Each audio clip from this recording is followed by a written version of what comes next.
திமுகவுக்கும் அதனுடைய முன்னாள் கூட்டணி கட்சிகளுக்கும் இடையிலான மோதல் என்பது நாளுக்கு நாள் கூர்மைப்பட்டு கொண்டே வருகிறது.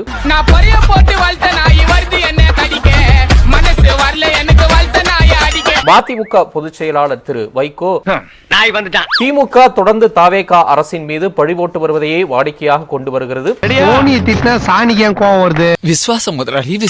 தாவேகா அரசுக்கான மெய்காப்பாளனாக நான் இருப்பேன் என்று கூறி வருவதையும் பார்க்க முடிகிறது. நடத்துகிற அரசுக்கு எதிர்த்தரப்பிலே இருந்து வருகிற கணைகளை தடுக்கின்ற கவசமாக கேடயமாக மறுமலர்ச்சி திமுக இருக்கு.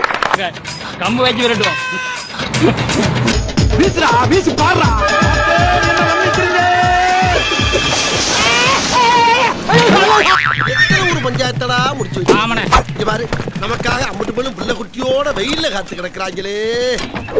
இப்ப பாருங்க, இங்க இருந்து அங்க போன பிறகு இவர்கள் தாவேகா செய்கின்ற தவறுகளுக்கெல்லாம் முட்டு கொடுக்கிற நிலம் ஆகுது. அந்த நாய் கொடுக்கிற அல்ப காசுக்காக பாரு நம்ம உடம்புல எவ்வளவு வெட்டு வாங்க வேண்டியதா இருக்குது.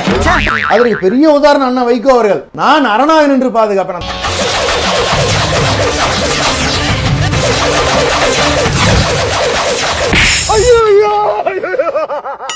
எம்பி சீட்டுக்கு இருக்கிற ஆசை பாருங்க எப்படி எல்லாம் ஒரு பேச வைக்குதுன்னு. இப்படி சோறுங்கிறக்கு எவ்வளவு மானம் கட்டு போய் தெரிய வேண்டியிருக்கு தெரியுமா? யார் இந்த திமுக கழகத்தை அழிக்க வந்தாலும் நாங்கள் எங்கள் போர் கொடுப்போம், வாழெடுப்போம், வேல் வீசுவோம். நாங்கள் அத்தனை பேர் மடிந்தால் தான் எங்களை தாண்டி திமுகவின் பக்கம் நீங்கள் செல்ல முடியும். அது வேற வாயி. முதல்வர் விஜய் நடத்துகிற அரசுக்கு எதிர்த்தரப்பிலே இருந்து வருகிற கணைகளை தடுக்கின்ற கவசமாக கேடயமாக மறுமலர்ச்சி திமுக இருக்கும்.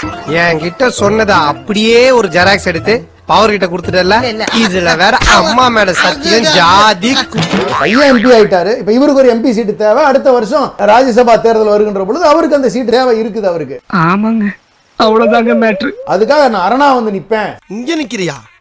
நீ நிக்க வேண்டிய இடம் எது இல்ல, போய் கக்கசிட்ட போயிரு. Okay boss. ஒரு ராஜ்யசபா சீட்டுக்காக போறாருன்னு நீங்க கொச்சைப்படுத்துற மாதிரி இல்லையா? கொச்சையினால உண்மை அவ்வளவுதான். இதுக்கு முன்னால ஒரு அவமானப்பட்டதே இல்லையா? திமுகவும் அதிமுகவும் இணைந்து ஆட்சி அமைக்க முயற்சி செய்தார்கள். பரம்பரை இதே பொரிய வைக்கிறீங்களே, இன்னுமடா நமக்கு போகாம இருக்குது. அது எங்க அந்த பேச்சை ஆரம்பிக்கிறது தெரியுமா? யார் ஆரம்பிச்சு வைக்கிறா இந்த பேச்சை? சி.வி. சண்முகம் அவர்கள் ஆரம்பிச்சு வைக்கிறாரு. இவனை நம்பாத, இவன் கேடி பில்லா கில்லாடி ரங்கா. எம்ஏ பேபி அகில இந்திய பொதுச் செயலாளர் சிபிஎம் அவரே ஒரு அவர் வந்து ஹரிச்சந்திரனுக்கு பக்கத்து வீடா இல்ல ஹரிச்சந்திரனே அவரா? ரெண்டு விஜயபாஸ்கர் அவங்க மேல எவ்வளவு கேஸ் இருக்குன்னு தெரியும். அதெல்லாம் தாவேகா இப்ப தாவேகா வந்து நியூ வாஷிங் மிஷினா மாறீங்களான்றதுதான் நம்மளுடைய கேள்வி.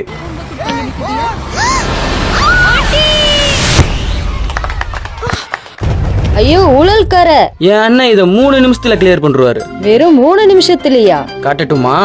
இவங்கெல்லாம் ஊழல்ல நல்லா பேர் போனவங்க. பரவாயில்ல, அதெல்லாம் கிளியர் பண்ண 3 நிமிஷம் போதும். விடாப்பிடியான ஊழல்காரையை ஈஸியா நீக்கும் டிவிகே கரப்ஷன் ஃப்ரீ மேட்டிக் லிக்விட். சொன்னல கரை நல்லது. ஐயோ, அது கரை நல்லது, இது முறை கெட்டது. முதலமைச்சர் சட்டசபையில பேசும்போது பேசினார், விடமாட்டேன், தொடமாட்டேன், தொட்டவனை விடமாட்டேன் அப்படின்னு சொன்னாரு.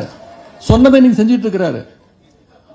ஒரு அதிமுக எம்எல்ஏ கூட விடமாட்டேன், அதுவும் குறிப்பா ஊழல் வழக்கு யார் யார் மேல இருக்கோ அவனெல்லாம் நான் விட மாட்டேன், வேற யாரும் தொட்ட விட மாட்டேன், நான் மட்டும் தான் தொடுவேன் அப்படின்னு சட்டசபையில சொன்னதை நாங்க கூட நினைச்சோம்.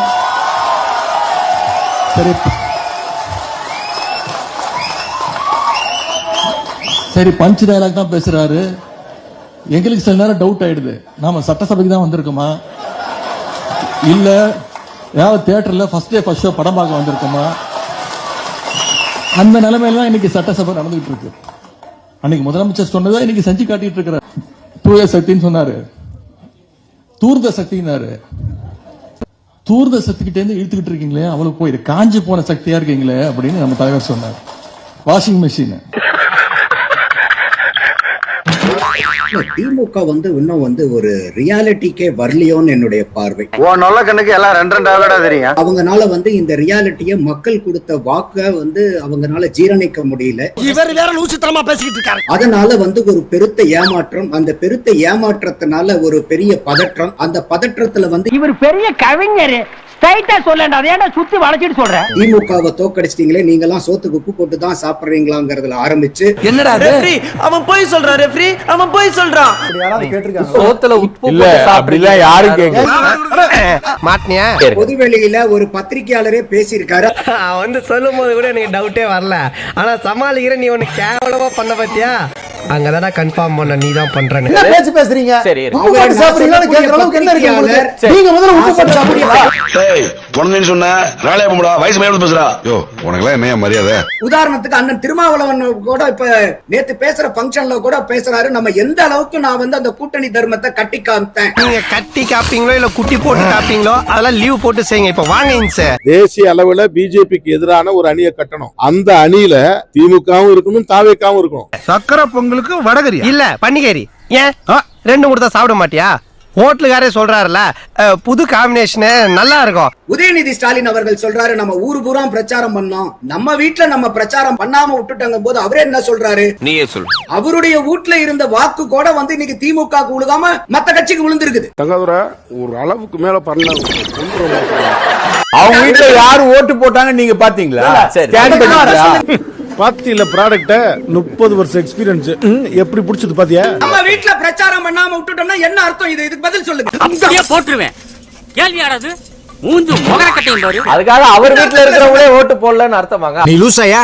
அறிவில்ல சோத்து தின்ற சோத்துக்கு போய் லத்தி தின்றியா? போன திமுக ஆட்சியில நூற்றுக்கணக்கான கோடி படம் எடுத்த ஜனநாயகனை நீங்க யூடியூப்ல ரிலீஸ் சோசியல் மீடியால ரிலீஸ் பண்ணீங்கல்ல,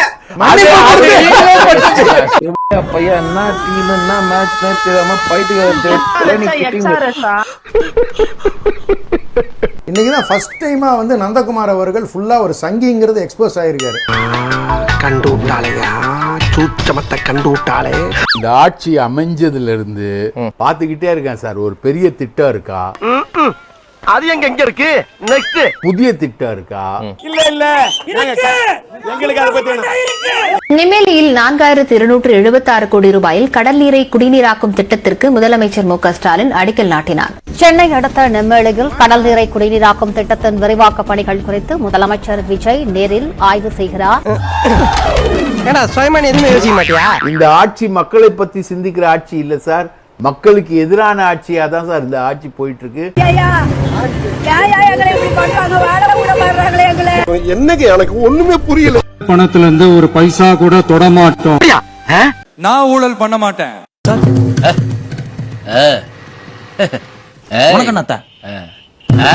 ஆனா ஊழல் புகார் உள்ளவனை என் கட்சியில சேர்த்துப்பேன். ராகுல் என்ற பையன் வந்து டிவி கட்சி இருக்கானா, நான் வந்து புதுசா வந்து நிர்வாகத்துல வந்து உட்காந்துருக்கேன், எனக்கு வந்து நீ பணம் கொடுத்தா வீடு கட்ட முடியும் அப்படின்னு சொல்லிட்டு எங்களை 3 நாளா நான் மிரட்டுறாங்க. என்ன பறக்கானது? நானே கட்டிக்கலாம் தான் சார் வீடு கட்டுறேன், வீடு இல்லை நிலைமைக்கு.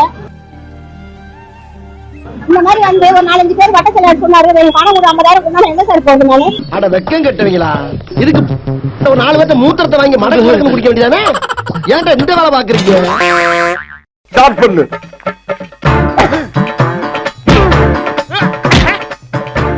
இங்கிட்டு வா. அப்படியா